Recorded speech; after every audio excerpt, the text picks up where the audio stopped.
మిత్రులారా, నేను చెప్పబోయే ఈ యొక్క శ్లోకాన్ని చక్కగా సేవ చేసుకోండి.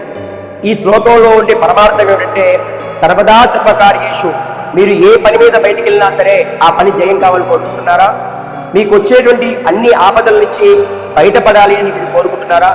సాక్షాత్తు భగవంతుని యొక్క అనుగ్రహం సదా ఎల్లవేళ మీద ఉండాలని కోరుకుంటున్నారా? అయితే ఖచ్చితంగా ఈ వీడియో మీరు సేవ చేసుకోవాల్సిందే, 10 మందికి పంపించాల్సిందే. అందరూ చక్కగా నేర్చుకోండి. శ్లోకం పైన పెడతారు.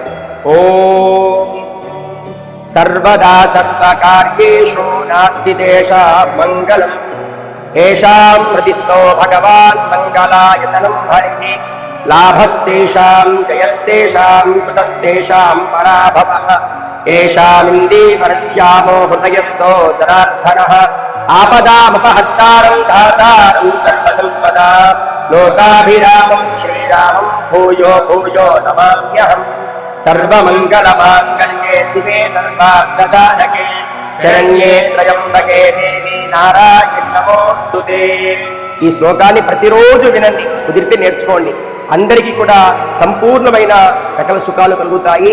చక్కగా ఈ వీడియోని సేవ్ చేసుకొని అందరికి షేర్ చేయండి. మన ఛానల్ సబ్స్క్రైబ్ చేసుకోండి.